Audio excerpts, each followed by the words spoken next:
All right, let's get right into it. When you think about the Bible, it's easy to see it as just a collection of different stories.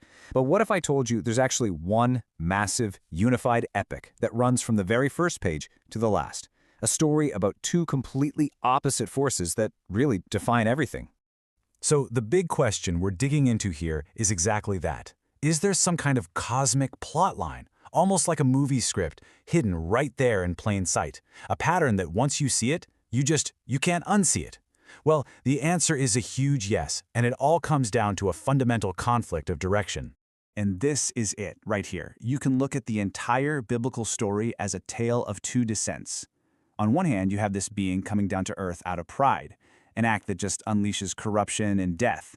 And on the other hand, you have another being coming down in total humility, a move that's designed to bring life and restoration. So let's trace that first, darker path. Okay, so our first story arc is all about ambition gone horribly wrong. It's about how that desire to go up, to ascend, and seize power actually leads to total ruin and a catastrophic fall. And it all kicks off right here, in the Garden of Eden, the very first temptation. When you boil it down, it isn't really about a piece of fruit, is it? It's about status. It's this little whisper of rebellion, this promise that, hey, you can climb the ladder, you can ascend and take godhood for yourself. This is the starting pistol for the whole conflict. And the result of that promise? Well, it's the exact opposite of what was offered. Instead of ascending to become gods, humanity falls. And right there, with that fall, death enters the world.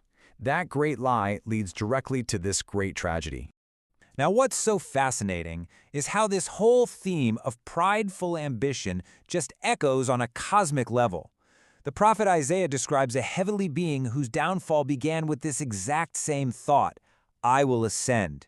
It's the same motivation we just saw back in the garden. And the prophet Ezekiel tells us the consequence. This being's heart got filled with pride, and the result wasn't some glorious promotion to a heavenly throne. Nope, it was being cast down, thrown to the ground. You see the pattern, right? Grasping to go up leads to a disastrous trip down. This theme of corruption from above keeps going in one of the Bible's most mysterious and frankly controversial passages in Genesis chapter 6. It talks about this group called the sons of God, which is a term that usually refers to really powerful beings, either heavenly ones or human elites like kings. Now, who exactly these guys were is a huge debate. The really ancient interpretation saw them as fallen angels.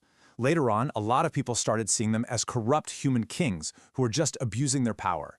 But here's the most important thing.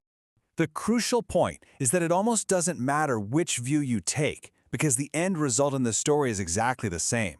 You have powerful beings from a higher position who corrupt the earth with their selfish actions, and they fill the world with so much violence that it leads to the judgment of the flood. But that is not the end of the story. Not even close. In fact, it's just the setup for probably the most dramatic plot twist in all of history. A second, completely opposite descent, one that's designed to reverse all that damage.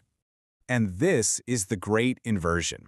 See, unlike the enemy who tried to climb up to be like God, Christ, who is already in the form of God, does the absolute opposite. He doesn't grasp for power. He doesn't seize it. He willingly humbles himself and chooses to descend. And this just perfectly highlights the difference in their very nature.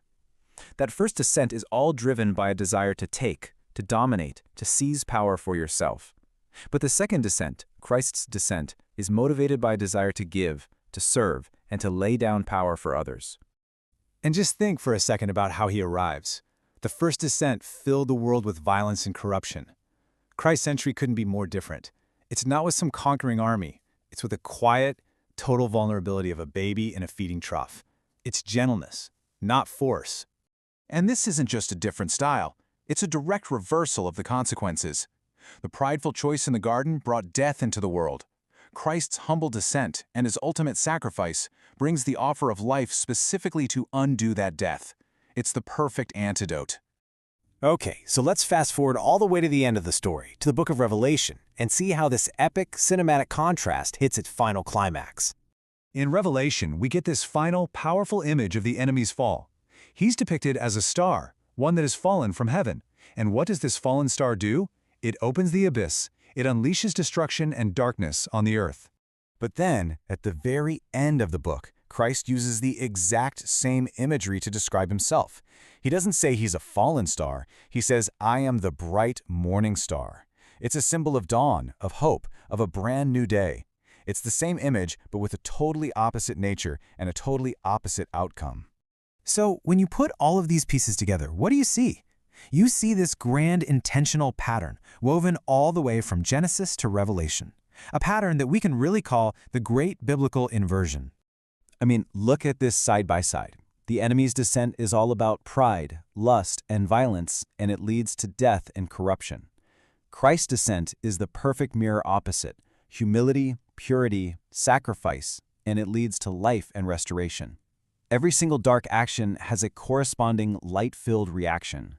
At the end of the day, the ultimate ambition of that first path is simple: ascend, no matter the cost, dominate others, consume everything for yourself. And the choice of the second path is its perfect inversion: descend willingly, serve others, and redeem what was lost. Which really leaves us with one final kind of provocative thought.